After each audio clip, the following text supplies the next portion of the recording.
ये बात है खालिद बिन वलीद की।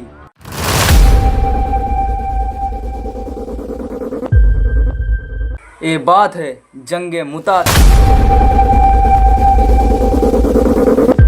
इस जंग पर मुसलमानों की फ़ौज 3000 थे, लेकिन वहीं दूसरे तरफ रोमन की फ़ौज 2 लाख फ़ौज थे।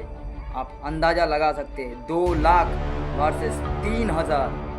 इस एनिमेशन को देखिए यहाँ पे, ये है 3000 लोगों की फ़ौज और ये सामने आप देख पा रहे हैं ये है 2 लाख लोगों की फ़ौज। आप अंदाज़ा लगा सकते हैं। और यहीं पे मुसलमानों ने एक प्लान बनाया।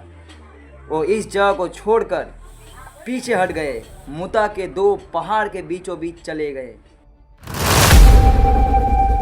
अब इसका फ़ायदा क्या है? इसका फ़ायदा यही है, अगर ये 2 पहाड़ ना होते तो मुसलमान रोमन्स के ऊपर हमला करते, तभी रोमन्स चारों तरफ से मुसलमान को ख़त्म कर देते।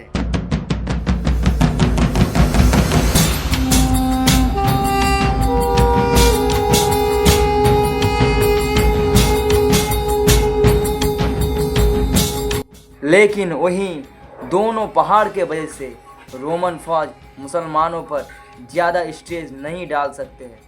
दोनों फ़ौजों ने हमला किया और लड़ाई शुरू हुई। जयीद बिन हारिस ने मुसलमानों के फ़ौज का झंडा उठाया और बहुत ही बेहतरीन से लड़ते लड़ते शहीद हो गए। तो रसूल सल्लल्लाहु अलैहि वसल्लम के मुताबिक मुसलमानों का दूसरा जनरल जफ़र बिन अबी तालिब ने झंडा उठाया और लड़ने लगे, लेकिन जिस हाथ से उन्होंने झंडा उठाया था वो हाथ कट गए। फिर से उन्होंने झंडा उठाया, फिर से वो हाथ भी कट गए और जफ़र रदी अल्लाह ताला अन्हु शहीद हो गए। लेकिन उनके पीछे से कोई भी वार नहीं था। जो लगा था सामने पर लगा था, सीने पर लगा था, फ्रंट पर लगा था। तो अब ऑर्डर के मुताबिक अब्दुल्ला बिन रवाहा नए जनरल बने। बहुत सख्त से लड़ाई के बाद वो भी शहीद हो गए। फिर एक मुसलमान झंडा उठाया और बहुत ज़ोर ज़ोर से कहने लगा कि जल्दी आपस में एक लीडर चूज़ करो, वरना हमारी पूरी फ़ौज बिखर जाएगी। लेकिन इस फ़ौज में खालिद बिन वलीद एक आम सिपाही के तरह लड़ रहे थे और लड़ते लड़ते उन्होंने इस जंग पर 9 तलवारें तोड़ चुके थे और ये मुसलमानों के तरफ से खालिद बिन वलीद का पहला जंग था।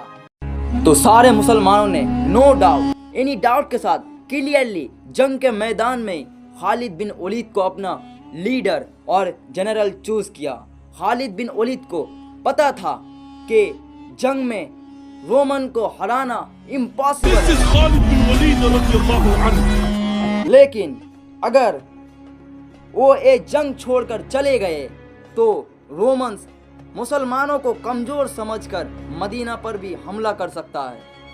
तो अब मुसलमानों को एक ऐसा गेम खेलना था कि मुसलमान वापस भी चले जाए और रोमन्स उन्हें कमज़ोर समझकर उन पर हमला भी ना करे।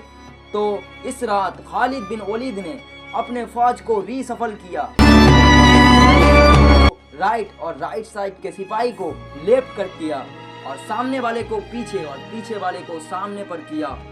अगले दिन जंग शुरू हुई तो पहाड़ों से धुआं उठने लगा और कुछ ड्रम्स की आवाज़ आने लगी और रोमन्स को लगने लगा कि मुसलमानों के लिए मदीने से एक बहुत बड़ी फौज पहुंच गई है और आहिस्ता आहिस्ता मुसलमान पीछे हटने लगे। ऐसा लगने लगा कि रोमन उनका पीछा करे और उनको ट्रैप कर दे।